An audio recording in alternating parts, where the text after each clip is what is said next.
I'm sure we come across a lot of myths related to nutrition and dieting. So there are lots of questions that must be in your mind at present. Hi everyone, I'm dietitian Nadia from Healing Hands Clinic and I welcome you all. So a lot of us want to lose a lot of weight in a short span of time, but is this healthy? Is skipping meals like skipping your breakfast, skipping lunch or skipping dinner a healthy option to lose weight? No, because a lot of us want to lose a lot of weight in a short span of time. So we try to skip meals, we try to skip breakfast or dinner. Is this healthy? No, it isn't. Because when you skip your meals, your body's metabolism starts to slow down. So automatically your body doesn't go into calorie deficit, but it tries to save a lot of energy. So instead of making it easy for you to lose weight, it becomes more difficult. So whenever you want to lose weight, make sure you do not skip your meals. Try eating on time. Do not keep long gaps between meals. And so ideally it is suggested that you eat 3 main meals, so your breakfast, lunch and dinner, and you also do not skip in between snacks. So carbohydrates are often viewed as a villain when it comes to dieting. So are carbs really that bad? No. We need to understand there are certain cells in the body that require glucose and carbs as a primary source of energy. So for example, your red blood cells and your brain cells require glucose to function well. So when you skip carbs, automatically your body starts to react to it. You start to feel very low, you have a lot of mood swings, you run into a lot of nervousness, anxiety, you do not get proper sleep, your quality of sleep begins to decline. You feel very hangry. So when you say hangry, it's basically you feel hungry, at the same time you start feeling very angry. So my suggestion to you would be that do not cut your carbs completely. So your body on an average requires around 150 grams to 160 grams of carbohydrates daily to function optimally. So definitely carbohydrates in the form of fruits is what I would suggest to you. Carbohydrates in the form of vegetables, whole grains, millets, pulses is what we recommend our patients. But if you, instead of eating a fruit, if you eat a fruit cream, fruits with a lot of cream over it, or if you're eating French fries. So these are options of carbohydrates that you need to avoid. There are options of carbohydrates in the form of bakery products, in the form of refined sugar, table sugar, that are processed and packaged in frozen foods. A lot of these confectionaries and donuts and these frozen sweets and desserts. These are the kind of carbohydrates that you need to cut down. Eating after 8 can make you fat because I need to suggest that you finish your dinner when the sun sets, because there's a circadian rhythm that you need to follow. Second thing, as the day ends, your metabolism starts to decline, it starts to slow down. So if you eat a late dinner, so whatever you've eaten gets converted to fats, gets converted to the adipose tissue in your body, you do not get sufficient adequate time to burn those calories. So ideally we suggest our patients to finish their dinner before 7 p.m. Most of us require dietary supplements because if you compare the kind of fertilizer, the kind of soil that is being used to cultivate and to grow food crops, the soil is depleted of all the nutrients. So definitely the food crops are not rich in those nutrients anymore. Secondly, our lifestyle has become, we eat the wrong foods at the wrong time with the wrong combinations. So there's something called as a nutrient-to-nutrient interaction. For example, if you're low on iron, if you're iron deficient anemia, okay, so we ideally suggest our patients to eat, if he's a non-vegetarian, we tell them to eat eggs. If she's a vegetarian, we tell them to eat rajma and a lot of pulses. But most of us, we eat eggs for breakfast combined with a lot of tea in it. So we need to understand that tea has tannins which will not allow the iron from the eggs to get absorbed. Secondly, most of us are low on vitamin B12. Initially, milk used to be a very good source of vitamin B12, but now if you see the kind of processing done to milk, we boil milk so much while making curd, while making tea to make paneer. So vitamin B12 is volatile. It's, when you apply heat to vitamin B12, it gets lost. So definitely even if you're drinking milk, it's depleted of the vitamin B12. So it's very important that we understand the combinations, we understand the nutrient-to-nutrient interaction. We also need to understand drug-to-nutrient interaction. There are so many of us, even if we suggest them iron, calcium supplementation, and they take it together at one time. we need to understand that iron and calcium compete with each other for absorption. So you need to take these two supplements at two different times of the day for maximum absorption.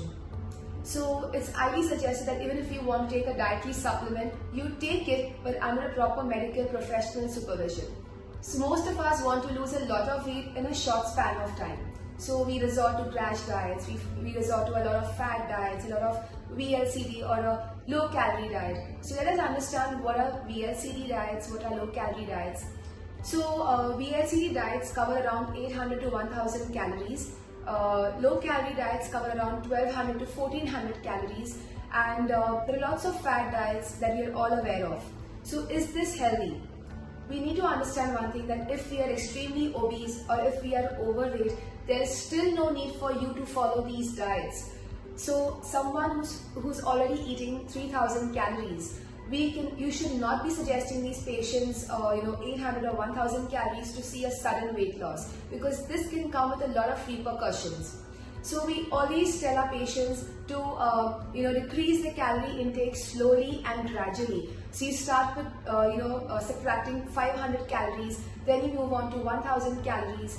So this is very important, because if you suddenly if there's a drop in the calorie intake and other nutrients, first and foremost the patient can suffer from bouts of anxiety, bouts of nervousness and depression. Secondly, there can be a lot of gallbladder stones being formed, because when you're suddenly eating very low calorie diets, what happens is that the fat stores in the liver start to break down. There's a lot of cholesterol being released into your intestine, resulting in a lot of gallbladder stones.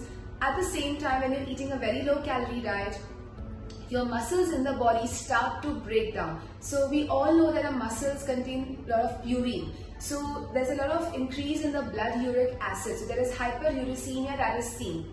So these are all side effects of following a very low calorie diet.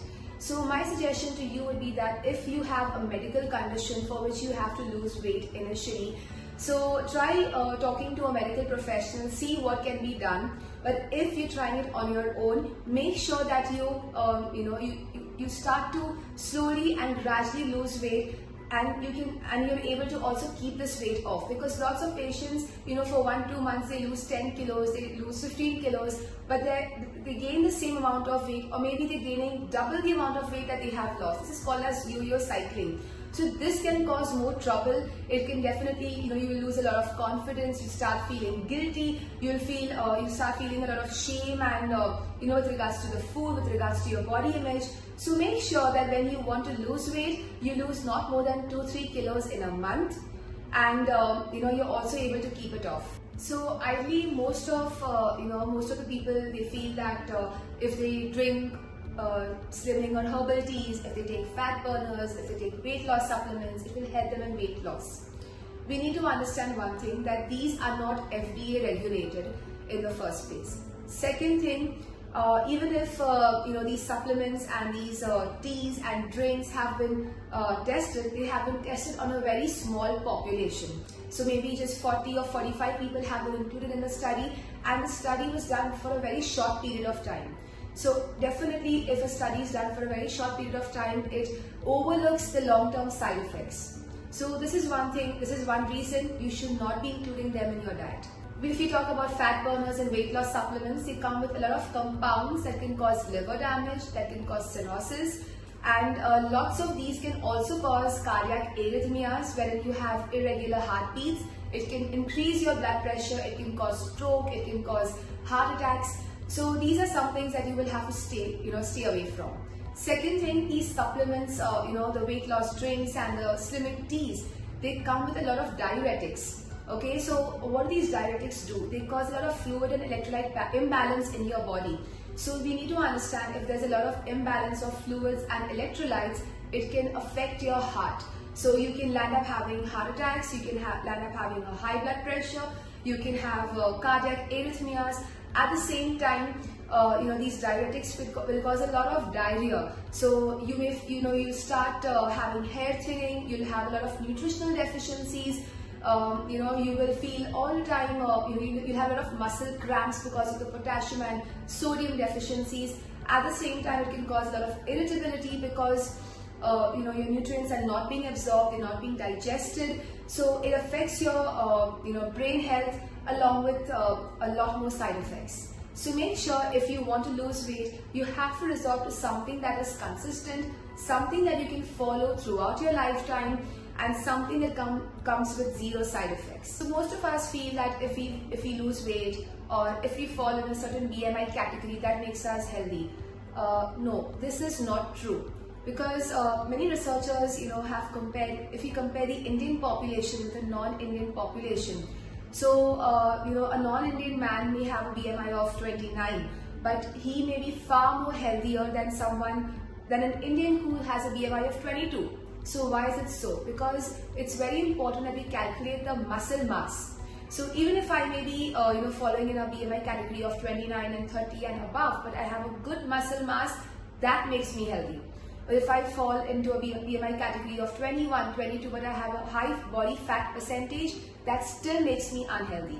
So BMI is an outdated marker health indicator, and we need to focus on other health indicators like your digestion. So if I'm someone who wakes up in the morning fresh, full of energy, I'm able to pass my motions, my stools, I have no issues with gastric problem, that I don't have acidity issues, I don't have bloating, I don't have swelling on my body, I don't have hair fall, I don't have hair thinning, I have a clear skin, I don't have acne issues, no pimple issues, I don't have any PMS related issues. So if if these symptoms are absent in me, yes, then I am healthy, even though my BMI falls in a higher category. So I would like to end this video by saying that stay away from crash diets that promise you to lose a lot of weight in a short span of time, and aim at losing weight at a slower pace and keeping it off over time.